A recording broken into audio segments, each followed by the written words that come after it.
وعن ابن مسعود رضي الله تعالى عنه قال قال رسول الله صلى الله عليه وسلم إن الله تعالى قسم بينكم أخلاقكم كما قسم بينكم أرزاقكم إن الله تعالى يعطي الدنيا من يحب ومن لا يحب ولا يعطي الدين إلا من أحب فمن أعطاه الله الدين فقد أحبه والذي نفسي بيده لا يسلم عبد حتى يسلم قلبه ولسانه ولا يؤمن حتى يأمن جاره بوائقه۔ حضرت عبداللہ ابن مسعود رضی اللہ تعالیٰ عنہ حضور علیہ الصلوۃ والسلام کے جلیل القدر صحابی ہیں۔ فقہاء صحابہ میں ان کا شمار ہوتا ہے، یعنی ان صحابہ میں ان کا شمار ہے جو حضور نبی اکرم صلی اللہ علیہ وسلم کی حیات طیبہ ہی میں لوگوں کو مختلف مسئلے مسائل بیان کیا کرتے تھے۔ عبداللہ بن مسعود رضی اللہ تعالیٰ عنہ اللہ کے رسول صلی اللہ علیہ وسلم کا ارشاد نقل فرماتے ہیں، ان اللہ تعالی قسم بینکم اخلاقکم کما قسم بینکم ارزاقکم، کہ جس طرح اللہ جل شانہ نے لوگوں کے درمیان اپنی رزق کو تقسیم کر رکھا ہے، ایسے ہی اللہ جل شانہ نے لوگوں کے درمیان اخلاق کو بھی تقسیم کر رکھا ہے۔ رزق کس کو کتنا ملے گا، کس کے نصیب میں کیا ہے، کس کے مقدر میں کیا ہے، یہ سب اللہ کی طرف سے طے شدہ ہے۔ بعض روایات کے اندر آتا ہے کہ جب بچہ ماں کے پیٹ میں ہوتا ہے اور 4 مہینے کے بعد جب اس پر روح پڑتی ہے تو اسی وقت ہی یہ چیزیں بتلا دی جاتی ہیں، مقرر کر دی جاتی ہیں کہ اس کی عمر کتنی ہوگی، وہ کیا کرے گا، اچھا کرے گا، برا کرے گا، اس کا رزق کتنا ہوگا، کتنا اس کو ملے گا۔ یہ چیزیں پہلے سے انسان کے مقدر میں ہوتی ہیں، انسان کے لیے مقرر ہوتی ہیں۔ اس لیے رزق کے حصول میں حد سے زیادہ لگ جانا کہ انسان دنیا و مافیہ سے بے خبر ہو جائے، عبادات سے بھی غافل ہو جائے، یہ مستحسن نہیں کہ نمازوں کی بھی فکر نہیں، روزوں کی بھی فکر نہیں، ہر وقت کمانے کی دھن سوار ہے۔ دیکھیں جتنا بھی وقت لگائیں گے، جتنا بھی محنت کریں گے، جتنے بھی رب کو ناراض کریں گے، ملے گا اتنا ہی جتنا اللہ نے لکھ رکھا۔ اس سے رتی برابر نہ زائد ملے گا، اس سے رتی برابر نہ کم ملے گا۔ اس لیے بہتر یہ ہے کہ انسان فرائض کی ادائیگی کا اہتمام کرے اور اپنی بساط کے بقدر، وسعت کے بقدر رزق کے حصول کے ذرائع اختیار کرے۔ اس میں بہت زیادہ مبالغہ کہ ہر وقت اسی قرآن میں فکر میں لگا ہوا ہے یا کیا ہوگا کیا ہوگا کیا ہوگا، اس میں زیادہ نہ لگے۔ اللہ جل شانہ نے رزق تقسیم کر رکھا ہے۔ قرآن کریم کی ایک آیت کے اندر بھی اللہ نے یہ بات بیان فرمائی، نحن قسمنا بینہم معیشتہم، کہ ہم نے لوگوں کی معیشت یعنی معاش کو لوگوں کے درمیان تقسیم کر رکھا۔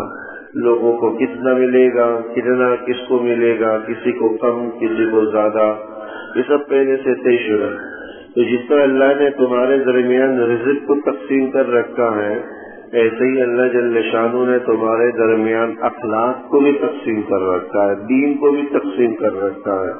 کہ کس کو کتنا اخلاق میں اور دین میں حصہ ملے گا، کس کو کتنا اخلاق اور دین میں حصہ ملے گا۔ پھر فرمایا کہ ان اللہ تعالی یعطی الدنیا من یحب ومن لا یحب، اللہ تو دنیا ہر آدمی کو دے دیتا ہے۔ اللہ جل شانہ دنیا ہر آدمی کو دے دیتا ہے، خواہ وہ اللہ کا پسندیدہ ہو یا نہ ہو، ایمان والا ہو یا کافر ہو، متقی پرہیزگار ہو کہ فاسق و فاجر ہو۔ رزق کی تقسیم میں یہ نہیں دیکھا جاتا کہ سامنے والا جس کو رزق دیا جا رہا ہے وہ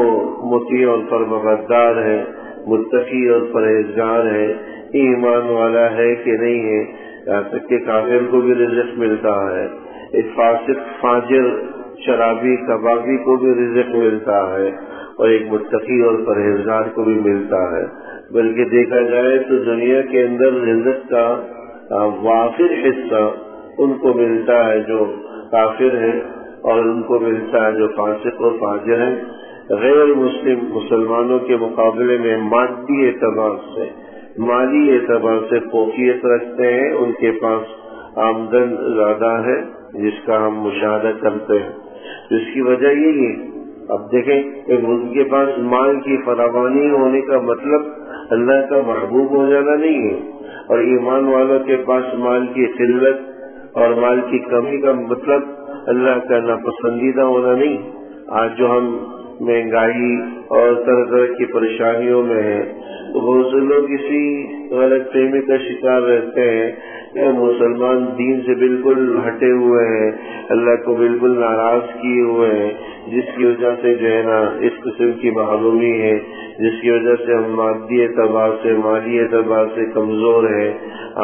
ترقی جو ہے ہمارے درمیان موجود نہیں، مال و اسباب اتنا موجود نہیں، آمدنی کے ذرائع اتنے موجود نہیں۔ تو یہ یاد رکھیے گا کہ یہ اس کا سبب نہیں ہے، اللہ جل شانہ کی طرف سے تقسیم ہے۔ غیر مسلموں کو بس اوقات زیادہ اسی لیے دے دیا جاتا ہے تاکہ ان کے اچھے کاموں کا بدلہ دنیا میں ہی ادا ہو جائے، آخرت کے لیے اللہ کچھ بھی باقی نہیں رکھتا، کیونکہ بہت سارے اچھے کام غیر مسلم بھی کر۔ آج دیکھیے غزہ کے مسلمانوں پر جو مظالم ڈھائے جا رہے ہیں، ہمارے ملک کے اندر سکوت پڑا ہوا، لوگ خاموش بیٹھے ہوئے، بس سیاست کا میدان سجا ہوا ہے، لوگ ایک دوسرے کے ٹانگے کھینچ رہے ہیں، ایک کہہ رہا میں بنوں، ایک کہہ رہا میں بنوں، بس اس سے زیادہ کچھ نہیں۔ ہاں سب سے بڑے مظاہرے انہی ممالک کے اندر ہو رہے ہیں جو غیر مسلم ہیں، وہاں کے طلبہ اٹھے ہوئے ہیں، اسکول کالجز کے جو ہے نا بچے اٹھے ہوئے ہیں اور ان مظلوم مسلمانوں کی مدد و نصرت کی اللہ جل شانہ اپنے دین کی اور اپنے بندوں کی بس اوقات جو ہے خدمت غیر مسلموں سے بھی لے لیتا ہے۔ جیسے کہ علامہ اقبال مرحوم نے فرمایا تھا کہ کعبہ کو قاصبہ مل گئے صنم خانے سے، تو بت خانے سے بھی اللہ اپنے دین کی اور اپنے جو ہے نا عبادت گاہوں کے محافظ پیدا کر دیتا ہے، جس کا ہم آج مشاہدہ کر رہے ہیں کہ سب سے بڑے مظاہرے پورے غیر مسلم ممالک کے اندر پھیلے ہوئے ہیں، اور ہم مسلمان وافر مقدار میں ہونے کے باوجود بھی چپ سادے ہوئے بیٹھے ہوئے، اور مظالم کا نہ ختم ہونے والا سلسلہ ان پر جاری و ساری 6 مہینے سے اوپر ہو چکے، 7 مہینے تقریباً ہو گئے، ہزاروں کی تعداد میں معصوم بچے، بچیاں، خواتین وہ سب جو ہے نا شہید کر دیے گئے، پوری غزہ کی پٹی کو بلیامید کر دیا گیا۔ 20 لاکھ کی تعداد ہے صرف اس پٹی کی، غزہ کی پٹی جہاں پر بمباری ہو رہی ہے، افراد کل 20 لاکھ ہیں، ان 20 لاکھ میں تقریباً 15 سے 16 لاکھ بے یار و مددگار ہیں، 80% اس پر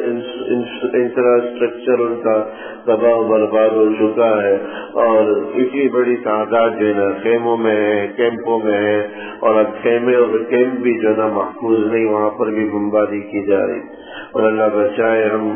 مجموعی اعتبار سے اس جرم کے اندر مبتلا ہے کہ ان کے حق میں نہ آواز بلند کر رہے ہیں اور نہ ہی کوئی مؤثر اور احتجاج جو نہ کیا جا رہا ہے، بس وہ سیاست اور ایک دوسرے کے ٹانگے کھینچنے میں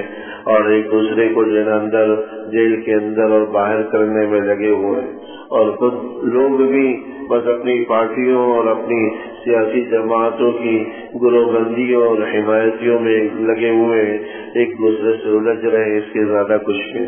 ان اللہ یؤتی الدنیا من یحب ومن لا یحب، اللہ دنیا تو ہر آدمی کو دے دیتا ہے، جسے پسند کرتا ہے اسے بھی دیتا ہے، جسے نہیں کرتا اسے بھی دے دیتا، ولا یؤتی الدین الا من احبہ، لیکن اللہ اپنا دین صرف اسی کو دیتا ہے جس کو محبوب رکھتا ہے۔ اللہ کی طرف سے دین کا مل جانا یہ اللہ کا محبوب ہونے کی علامت۔ فمن اعطاه اللہ الدین فقد احبہ، اور سمجھ لو کہ اللہ نے اگر کسی کو مال دیا ہے کوئی ضروری نہیں ہے کہ یہ اللہ کا ناپسندیدہ یا اللہ کا محبوب ہے اس لیے مال ملا ہے، کوئی ضروری نہیں، ناپسندیدہ شخص کو بھی مل جاتا. لیکن اگر اللہ نے دین کا کچھ حصہ دے رکھا ہے تو سمجھ لو کہ اللہ نے تمہیں اپنا محبوب بنا رکھا ہے، جبھی دین کا ایک بڑا حصہ عطا ہوا. والذی نفسی بیدہ لا يسلم عبد حتى يسلم قلبه ولسانه. اللہ کے رسول صلی اللہ علیہ وسلم قسم کھا کر فرماتے ہیں، اس ذات کی قسم جس کی قبضہ قدرت میں میری جان ہے، بندہ اس وقت تک مسلمان اور کامل ایمان والا نہیں ہو سکتا جب تک کہ اس کا دل اور اس کی زبان مسلمان نہ ہو جائے. دل اور زبان کے مسلمان ہونے کا مطلب اس زبان سے لوگوں کو تکلیف نہ پہنچے، اس دل سے لوگوں کے لیے حسد، کینہ، بغض، عداوت، نفرت کے جذبات نہ ہو، اس دل کے اندر غلط خیالات اور وساوس نہ ہو. اپنے دل کو بھی مسلمان بنانا ہے، اپنی زبان کو بھی اور اپنے اعضاء و جوارح کو بھی. وَلَا يُؤْمِنُ حَتَّى يَأْمَنَ جَارُهُ بَوَائِقَهُ. اور قسم کھا کر یہ بھی یہ بات بیان فرمائی کہ کوئی آدمی اس وقت تک ایمان والا نہیں ہو سکتا جب تک کہ اس کی اظہار آسانیوں سے اس کا پڑوسی محفوظ نہ رہے. تو جب تک انسان کے معاملات درست نہ ہو، اللہ کی طرف سے دین عطا نہیں ہوتا، دین سے محرومی. تو ہمیں فکر اس بات کی ہونی چاہیے کہ اللہ نے دین سے ہمیں کیوں محروم کر رکھا ہے. اس بات کی فکر نہ ہو کہ اللہ نے دنیا سے کیوں محروم کر رکھا ہے، کیونکہ دنیا کا مل جانا یا دنیا کا نہ ملنا یہ نہ محبوب ہونے کی علامت ہے، نہ ہی مبغوض ہونے کی علامت. دین سے محرومی ہے یہ اللہ کا مبغوض اور ناپسندیدہ ہونے کی علامت. اس لیے کہتے ہیں کہ اللہ جب بندوں سے ناراض ہوتا ہے تو اللہ اس سے لقمہ نہیں چھینتا، روزی نہیں چھینتا، کھانا نہیں چھینتا، بلکہ عبادت کی توفیق چھین لیتا ہے، سجدے کی توفیق چھین لیتا ہے، مسجد میں آنے کی توفیق چھین لیتا ہے. اگر مسجد میں آنے کی اور سجدے کی توفیق مل رہی ہے تو خوش ہونے کی بات ہے کہ اللہ نے آپ کو اپنا محبوب بنا دیا، جبھی تو مسجد میں آنے اور سجدہ ریز ہونے کی توفیق مل رہی ہے. اللہ جل شانہ ہم سب صحیح سمجھ نصیب فرمائے، عمل کی توفیق نصیب. ربنا تقبل منا انك انت السميع العليم وتب علينا انك انت التواب الرحيم. وصلى الله تعالى على خير خلقه محمد وآله وصحبه أجمعين. آمين برحمتك يا أرحم الراحمين.